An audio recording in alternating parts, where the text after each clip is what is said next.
यदि सोचा है कुछ करने के लिए तो करके दिखाइए। जो आपसे कहते हैं कुछ नहीं कर पाओगे, जो आपसे कहते हैं कुछ नहीं बन पाओगे, उन्हें बन के दिखाइए। मित्रों नमो नमः। मैं Julie Bharti madam classes channel पर आप सभी का हार्दिक स्वागत है।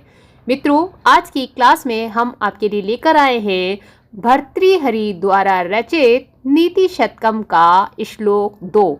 तो मित्रों आज हम श्लोक 2 पढ़ेंगे। कल हमने नीति शतकम का श्लोक 1 अर्थात मंगलाचरण पढ़ा था, उसका वाचन किया था, साथ ही साथ शब्द अर्थ और विस्तृत व्याख्या को जाना था। जो मित्र चैनल पर पहली बार आए हैं और संस्कृत विषय की कॉम्पिटिटिव एग्जाम्स की तैयारी कर रहे हैं तो भारती मैडम क्लासेस चैनल को सब्सक्राइब करें, बेल आइकन बटन दबाकर ऑल पर क्लिक करें, जिससे कि हमारे नए वीडियोस के नए क्लासेस के नोटिफिकेशंस आप तक पहुंच सकें। तो चलिए मित्रों आज की क्लास प्रारंभ करते हैं। तो मित्रों सबसे पहले हम श्लोक का शुद्ध उच्चारण करेंगे। बोद्धारो मत्सरग्रस्तः प्रभवः स्मय दूषितः अबोध उपहताश्चान्ये जीर्णम अंगे शुभाषितम। अब मित्रों हम इसका वाचन कर लेते हैं। तो मित्रों जब तक इस श्लोक को गाया नहीं तो क्लास में मज़ा नहीं आता, पढ़ने का आनंद नहीं आता, है ना। जब आप इसको गाकर याद करेंगे, इसका वाचन करेंगे, गायन करेंगे तो ये आपको बहुत अच्छे से याद हो जाएगा। तो हमारी क्लास में जैसा कि रहता है कि हम इस श्लोक को पहले गाते हैं। यह हम इसलिए करते हैं कि जिससे कि आपके लिए यह सरल हो जाए। संगीत के रूप में जब आप अपनी पढ़ाई को लेंगे तो आप ना चाह कर भी इसको गुनगुनाने लगेंगे, गाने लगेंगे और आपको यह इजीली याद हो जाएगा, है ना। जैसे हम गानों को याद नहीं करते लेकिन सुनते सुनते ही हम उन्हें गुनगुनाने लगते हैं, गाने लगते हैं। तो बस अपने विषय को भी ऐसे ही पढ़ना चाहिए, मन लगाकर पढ़ना चाहिए। तो मित्रों क्लास में यही माहौल रहेगा, अच्छे से गाते हुए पढ़ेंगे, हंसते हुए खुश रहकर पढ़ेंगे, क्योंकि जब हम खुश मन से कोई भी कार्य करते हैं तो वह अच्छा होता है। तो चलिए मित्रों अब हम इस श्लोक का वाचन और गायन कर लेते हैं। बोद्धारो मत्सरग्रस्तः प्रभवः स्मय दूषितः अबोध उपहताश्चान्ये जीर्णम् अंगेषु भाषितम्। बोद्धारो मत्सरग्रस्तः प्रभवः स्मय दूषितः अबोध उपहताश्चान्ये जीर्णम् अंगेषु भाषितम्। मित्रों आप भी हमारे साथ गाइएगा तभी आपको याद हो पाएगा, है ना। तो चलिए प्रारंभ करते हैं। बोद्धारो मत्सरग्रस्तः प्रभवः स्मय दूषितः। फिर से बोद्धारो मत्सरग्रस्तः प्रभवः स्मय दूषितः अबोध उपहताश्चान्ये जीर्णम् अंगेषु भाषितम्। बोद्धारो मत्सरग्रस्तः प्रभवः स्मय दूषितः अबोध उपहताश्चान्ये जीर्णम् अंगेषु भाषितम्। अबोध उपहताश्च अन्ये जीर्णम् अंगेषु भाषितम्। देखिए मित्रों किसी भी श्लोक को या किसी भी चीज़ को याद करने का बहुत सरल उपाय है कि आप कोई भी काम कर रहे हैं, कोई बात नहीं, करते रहिए। जो फीमेल हैं और किचन में भी काम करती हैं, ठीक है ना, इतना टाइम नहीं होता, पढ़ाई भी करनी होती है, घर में भी परिवार में भी देखना होता है, तो वह इस वीडियो को चलाकर छोड़ दें और सुनते रहें। बस जब यह श्लोक आप बार बार सुनेंगे तो आपको ऑटोमेटिक याद हो जाएगा। तो ऐसे ही हमारे सभी मित्र ऐसा करें। यदि उनके पास समय का अभाव है, यदि वो वर्किंग भी हैं और कॉम्पिटिटिव एग्ज़ाम्स की तैयारी कर रहे हैं, तो सबसे सरल उपाय है कि वीडियो को चलाकर छोड़ दें और वह चलती रहेगी, बार बार चलेगी, आपके कानों में आवाज़ आती रहेगी। अब जब आवाज़ आएगी तो ऑटोमेटिक हमारा माइंड ऐसा होता है जो कॉपी करता है, चाहे आप सुनना ना चाहें, दूर ही कहीं चल रहा हो तब भी आपको वो चीज़ें, वो गाने याद हो जाते हैं। तो बिल्कुल ये श्लोक भी आपको वैसे ही याद हो जाएंगे। डेली नीति शतकम के श्लोक आएंगे, हम लगातार संपूर्ण नीति शतकम के श्लोक कराएंगे, बहुत इंपॉर्टेंट है एग्जाम के लिए। तो डिटेल में पढ़िए, तो बस आपको इतना ही करना है। चलिए मित्रों, अब हम इस श्लोक के शब्दों के अर्थ जान लेते हैं। तो मित्रों, सबसे पहले शब्द दिया है बोद्धारः।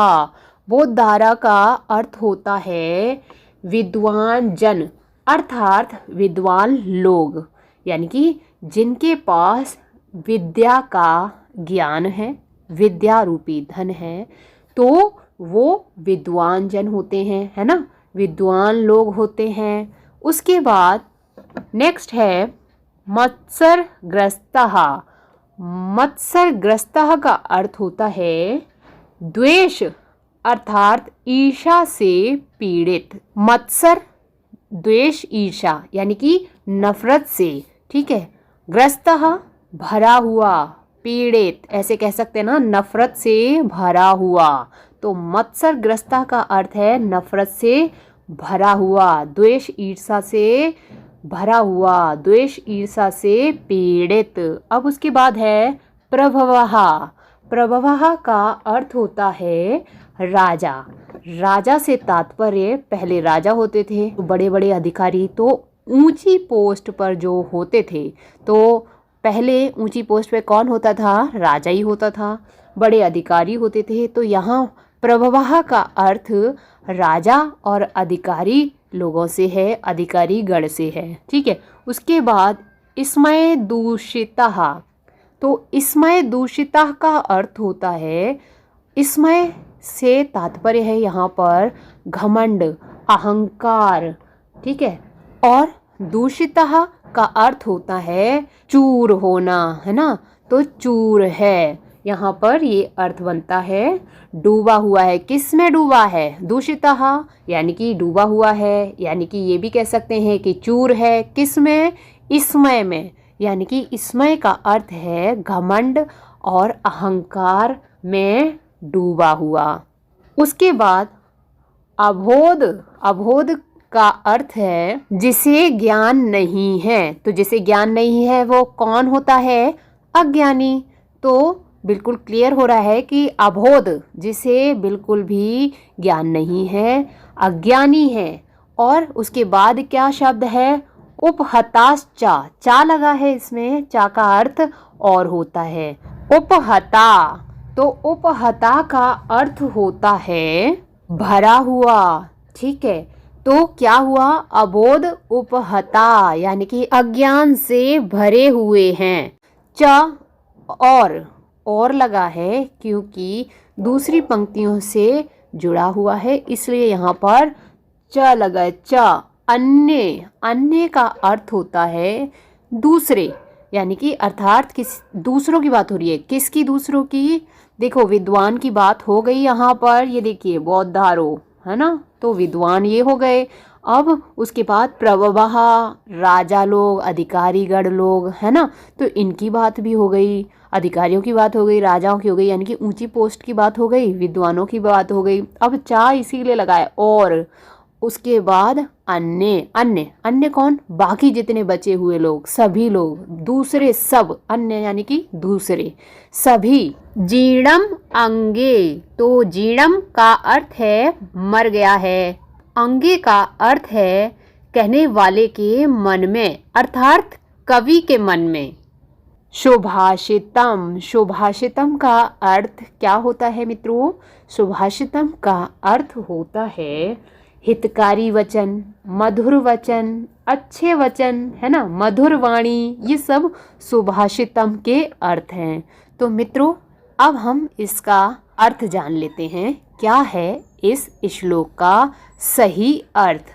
तो मित्रों, जिनके पास विद्या है, ज्ञान है, तो विद्वान लोग ईर्ष्या और द्वेष से ग्रस्त हैं, पीड़ित हैं। और प्रभवः, राजा अधिकारी लोग, यानी कि सभी राजा और अधिकारी जो ऊंची ऊंची पोस्ट पर हैं वह किससे स्मय दूषिता, घमंड में चूर हैं, घमंड में अहंकार में डूबे हुए हैं।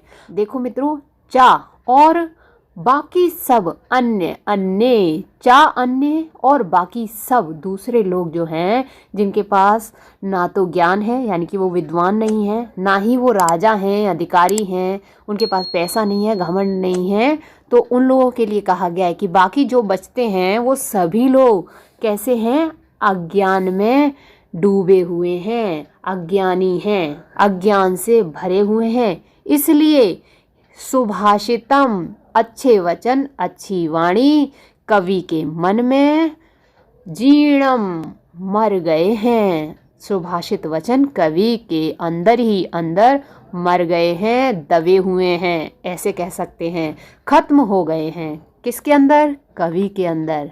तो एक लाइन में अर्थ देखें तो विद्वान लोग नफरत और ईर्ष्या से पीड़ित हैं, राजा लोग, अधिकारीगण सब अहंकार में डूबे हुए हैं, चूर हैं, और बाकी सब जो दूसरे हैं सभी अज्ञानी लोग हैं वह अज्ञानता से भरे हुए हैं।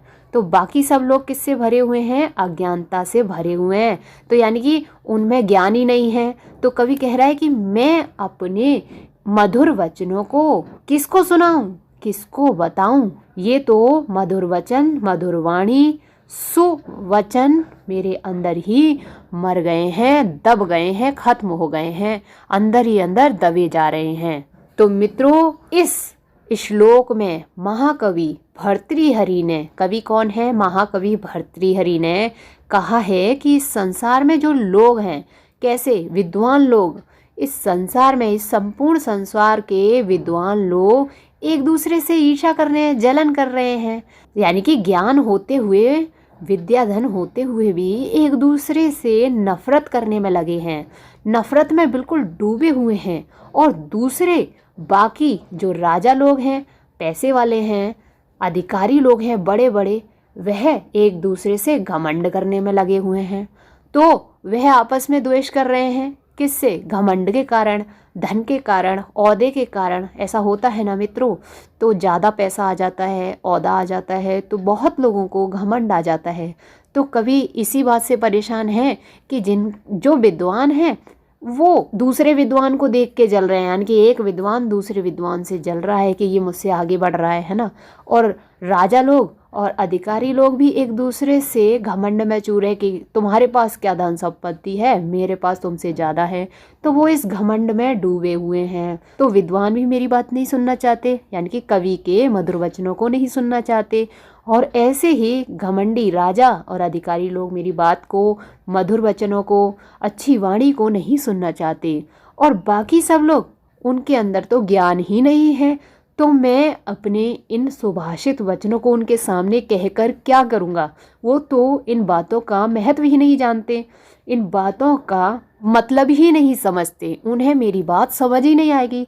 इसलिए उन्हें मेरा उपदेश देना, मेरे ये सुभाषित वचन उनके लिए बेकार हैं। इसी कारण आज भी कवि के हृदय में सुभाषित वचन दबे हुए हैं, मरे हुए हैं, या कह लीजिए डूब कर रह गए हैं, छिपे हुए हैं। क्योंकि वह किसके सामने बाहर व्यक्त करे, यानी कि अपनी बात को किसके सामने कह दे? सभी तो अपनी अपनी धुन में लगे हुए हैं। तो इस प्रकार कवि के हृदय में सभी सुभाषित मधुर वचन दब कर रह गए हैं, मर गए हैं, इन्हें बाहर निकलने का कोई अवसर ही नहीं मिलता। तो मित्रों, इस श्लोक में अनुष्टुप छंद है और काव्यलिंग अलंकार है। कौन सा अलंकार है? काव्यलिंगम, काव्यलिंग अलंकार है और अनुष्टुप छंद है। ये आपको याद रखना है। तो मित्रों, आज की क्लास आपको पसंद आई है, आपके लिए यूज़फुल है, तो एक लाइक और एक कमेंट अवश्य करें। साथ ही साथ जो मित्र चैनल पर पहली बार आए हैं और संस्कृत विषय की कॉम्पिटिटिव एग्जाम्स की तैयारी कर रहे हैं तो सभी क्लासेस को देखने के लिए ऊपर आई बटन पर क्लिक करें और नीचे डिस्क्रिप्शन बॉक्स में भी प्लेलिस्ट के लिंक दिए हैं। आप उन लिंकों पर क्लिक करके सभी क्लासेस को देख सकते हैं, सिलेबस की सभी कथाओं को सुन सकते हैं, वो आपके लिए बहुत इम्पोर्टेंट है। तो मित्रों, भारती मैडम क्लासेस चैनल को सब्सक्राइब करें, बेल आइकन बटन दबाकर ऑल पर क्लिक करें, जिससे कि हमारे नए वीडियोस के नए क्लासेस के नोटिफिकेशंस आप तक पहुंच सकें। मित्रों, स्वस्थ रहिए, मुस्कुराते रहिए, पढ़ते रहिए, पढ़ाते रहिए, सबको करके दिखाते रहिए और अपना अनुभव बढ़ाते रहिए। तो मित्रों, आज की क्लास में इतना ही। क्लास देखने के लिए बहुत बहुत धन्यवाद। कल फिर मिलते हैं एक नई क्लास के साथ।